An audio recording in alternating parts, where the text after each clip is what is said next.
Many of us come from families, from communities where they have little gods that they worship. Where I come from, for an altar to be raised, they will have to bury 7 young men and 7 young girls alive and put stones together where they were buried to bring out a mystery. It's amazing that people under the same government as others, people who attend the same fellowship with others, but who struggle through life. Others will rise up, take that fan back, it's too close. Others will rise up and do amazingly well, and others will not. I'm going to please ask you, request that you, if you feel sleepy, you can stand up. If you have left the comfort of your house to this place, you must go home with something. We are dealing with life and death. It's an urgent and important business. I'm going to demand, I said, take that thing back. The fan is too close, blowing too much of me. Can we all turn to the book of Genesis?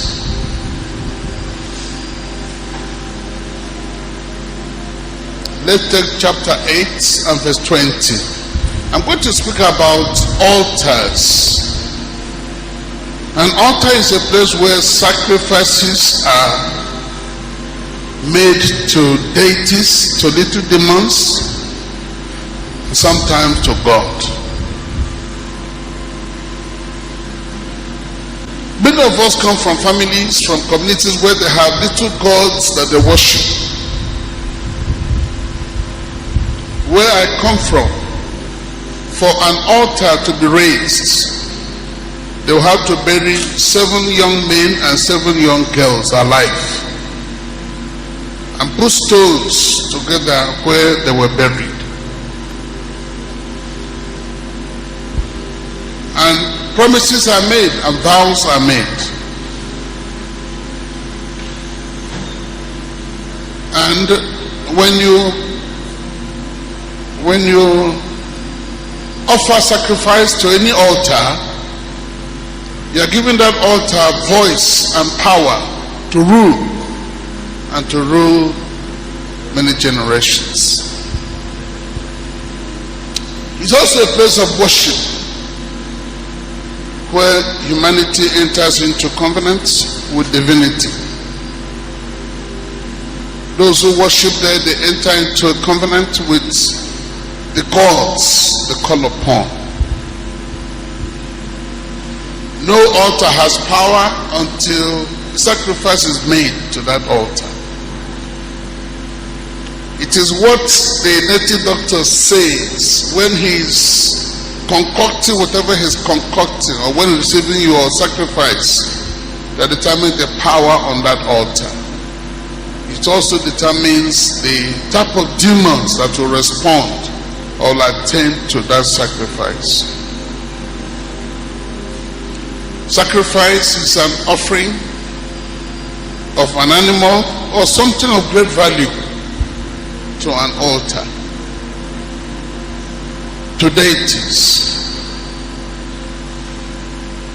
Remember, I said an altar has no power until sacrifice is made to that altar.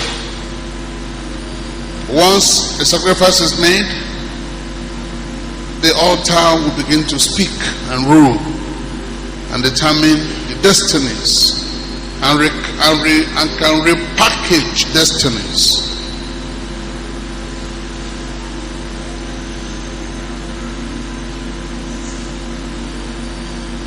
Number 7, whatever is brought to an altar must die.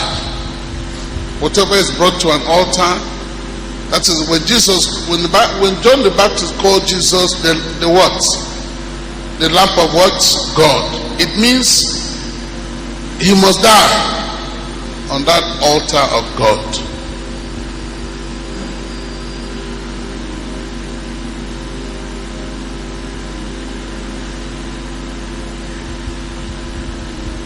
Let's now begin. Let's go to the book of Genesis chapter 4. Let's take 4, verse 3 and verse. Please, you must listen very well. I'm going to tell you the meaning of the sacrifice that God made of his son and the blessings of that sacrifice. That you may no longer remain in bondage. That you may no longer roam about. You know, sometimes our children, in the attempt to find answers to questions blocking them, go into armed robbery, go into kidnapping, go into... In fact, in many nations of the world, children from Nigeria are slaves in different prison houses because of the covenant entered into by the ancestors. But God also built an altar and offered Jesus as the burnt offering. We must know the blessings, and we have to demand that the blessings be given to us.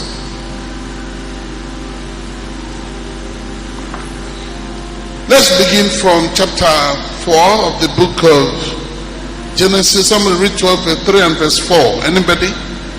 You must try and keep awake. You must try and read.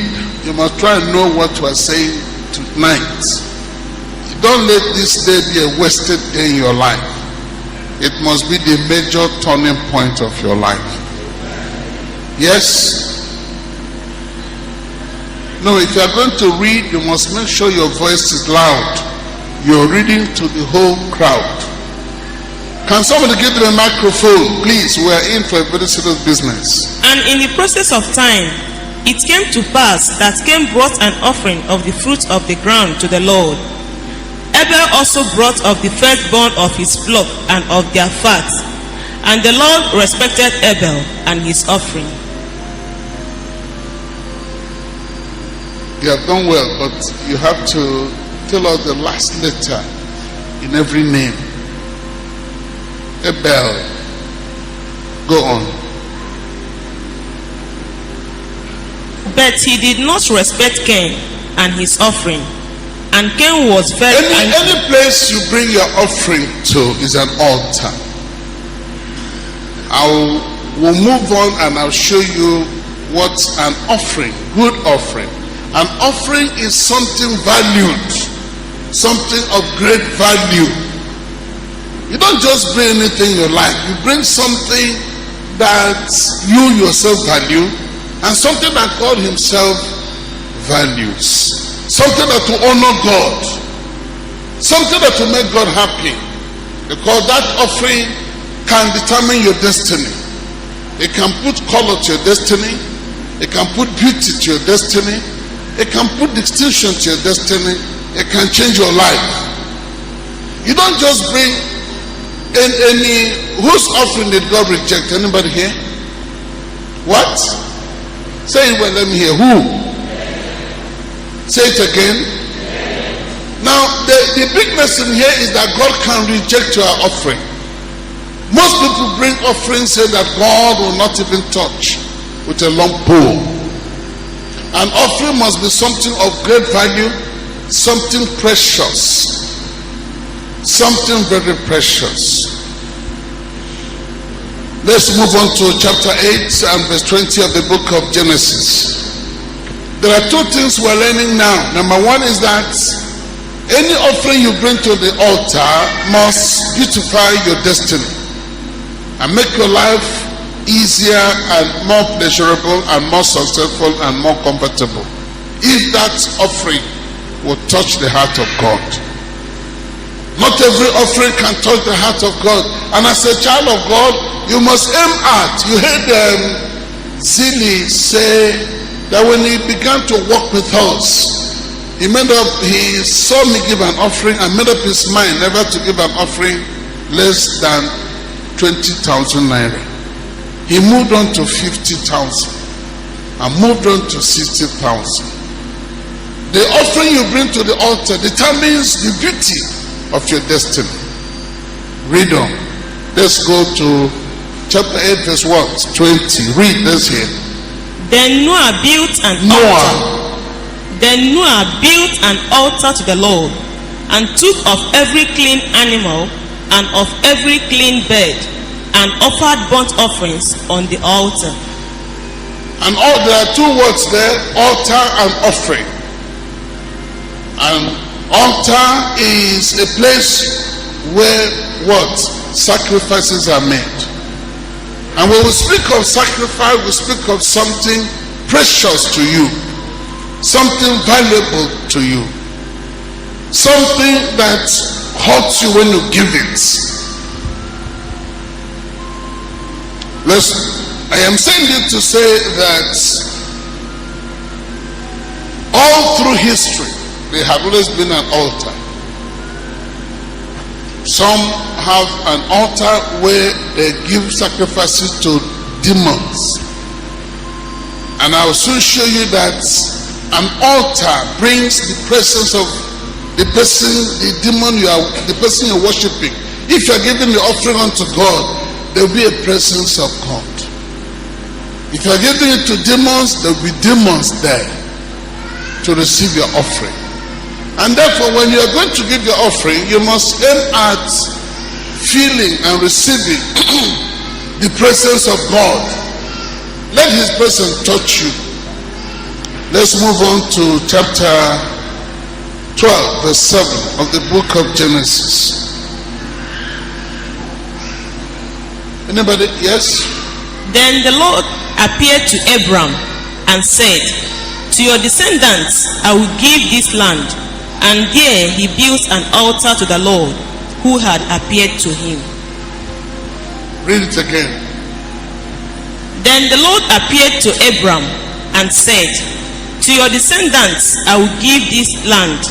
And there he built an altar to the Lord. And there he built an altar. Why did he build that altar? It was an altar of gratitude, to thank God for what God had done for him. There are things that God will do for you that will demand you express your gratitude with a sacrifice.